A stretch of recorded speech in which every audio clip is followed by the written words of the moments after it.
Doctor rice Mustafa அவர்கள் எழுதிய எனது டையரியின் மறுபக்கம் நூலிலிருந்து. எலும்பை ஒட்ட வைப்பது வைத்தியர் அல்ல. இவ்வளவு முக்கியமான இரத்த கலங்கள் அனைத்தையும் தொடர்ந்தும் சுரந்து இரத்தத்தை புதுப்பிக்கும் பாரிய பொறுப்பை செய்வது எலும்பிற்குள் இருக்கும் என்பு மச்சை பான் மேரோ என்ற அமைப்பே. நீங்கள் கேட்டுக்கொண்டிருப்பது ஜாயினர்ஸ் டுகெதர் வழங்கிக் கொண்டிருக்கும் டாக்டர் ரைஸ் முஸ்தபா அவர்கள் எழுதிய எனது டையரியின் மறுபக்கம் நூலிலிருந்து. எமது பதிவுகளை உடனுக்குடன் உங்கள் வாட்ஸ்அப்பில் பெற்றுக்கொள்ள 0713696851 என்ற இலக்கத்திற்கு புக் BOOK என டைப் செய்து அனுப்பி வைக்கவும். என்பு மச்சை சில நாட்களுக்கு தொலைப்படாவிட்டால் ஒரு மனிதனால் ஒரு மாதம் காலம் கூட வாழ முடியாது. நோயாளிக்கு பான் மேரோ டிரான்ஸ்பிளான்ட் என்பு மச்சை மாற்று சிகிச்சை செய்வதால் தவிர மரணம் நெருங்கிவிடும். மகரகமையில் உள்ள புற்றுநோய் வைத்தியசாலைக்கு சென்றால் இவ்வாறான பல நோயாளிகளை காண முடியும். எம்மை வாழ வைப்பதற்கு அடிப்படையாக தேவையான இரத்தத்தை இலவசமாக சுரந்து தரும் இந்த எலும்புகள் மிக உறுதியானவை. இருந்த போதும் பல சந்தர்ப்பங்களில் எலும்புகள் பலமாக தாக்கப்பட்டு விட்டால் அவை முறிவடைவதையும் காண்கின்றோம். இவ்வாறு முள்ளொன்று முறிந்துவிட்டால் அதன் விளைவு என்ன? ஒருவர் வாகன விபத்தில் சிக்கிவிட்டதாக வைத்துக் கொள்ளுங்கள். அந்த வாகனம் பல இடங்களில் வெடித்து உடைந்து கீறல்கள் ஏற்பட்டு சிதைந்து விட முடியும். அதுபோல வாகன சாரதியின் எலும்புகள் கூட உடைந்துவிடக்கூடும். இரண்டாக பிளந்த வாகனம் மீண்டும் தானாகவே ஒட்டிவிடுமா? நிச்சயமாக இல்லை. அதற்கான ஓர் அமைப்பை அந்த வாகனத்தை படைத்த மனிதன் அதில் வைக்கவில்லை. இது மனிதனின் படைப்பின் குறைபாடு.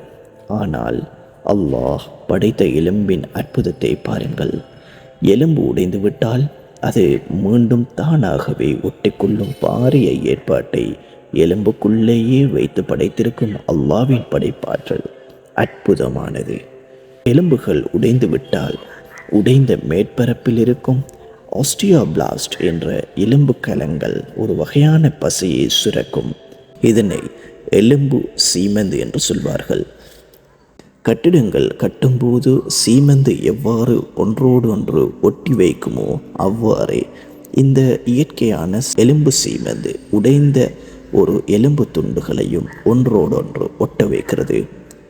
எலும்புடன் உடைந்த துண்டுகளின் மேற்பரப்பில் இருக்கும் ஆஸ்டியோபிளாஸ்ட் என்ற கலங்கள் ஆரம்பத்தில் இந்த சீமெந்து இரண்டு பரப்பையும் மிக இறுக்கமாக ஒட்டிவிடும். மிஞ்சிய சீமெந்தை ஆஸ்டியோபிளாஸ்ட் என்ற கலங்கள் மூலமாக எலும்பு மீண்டும் தனக்குள் உறிஞ்சு கொள்ளும். சில நாட்கள் சென்றதும் எலும்பு உடைந்ததற்கான எவ்விதமான அடையாளமும் இல்லாமல் இந்த சீமெந்து கூட முள்ளாய் மாறிவிடும். எலும்பை ஒட்ட வைப்பதில் வைத்தியர்களின் பங்களிப்பு என்ன? முள்ளை ஒட்ட வைப்பது வைத்தியர் அல்ல, மாற்றமாக இயற்கையாகவே முள்ளை முள்ளாலேயே ஒட்ட வைக்கும் ஒரு பாரிய அமைப்பை அல்லாஹ் முள்ளில் ஏற்படுத்தி இருக்கிறான் என்பதை நாம் அறிந்து கொண்டோம். அப்படியானால் இதில் கிராமத்து முறிவு வைத்தியர்களின் பங்களிப்பு என்ன? பல்கலைக்கழகங்களில் 12 வருடங்கள் படித்து பட்டம் பெற்ற முறிவு வைத்தியர்களின் பங்களிப்பு என்ன என்பதை விளங்கியிருப்பது அவசியமாகின்றது. உடைந்த முள்ளின் மேற்பரப்பில் சீமெந்து சுரக்கப்பட்ட போதும் கூட உடைந்த முள்ளின் மேற்பரப்புகள் இரண்டும் ஒன்றாக நேராக சேர்த்து வைக்கப்படும் போதுதான் சுரக்கப்பட்ட சீமெந்து முள்ளின் இரு மேற்பரப்பையும் இறுக்கமாக ஒட்டும்.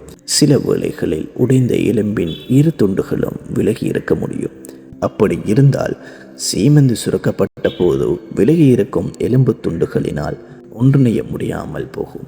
எனவே இந்த நிலையில் முட்களின் உடைந்த துண்டுகளை நேராக்கி இரு மேற்பரப்பையும் சேர்த்து கொடுப்பதும், அப்படி சேர்த்து வைக்கப்பட்ட எலும்புகள் விலகி விடாமல் இருக்க பெண்டேஜ் போட்டு வைப்பதும் தான் வைத்தியர்களின் பங்களிப்பு.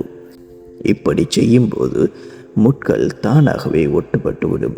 இதனை பல்கலைக்கழகங்களில் பல வருடங்கள் படித்து பட்டம் பெற்ற வைத்தியர் செய்யவும் தொடரும்.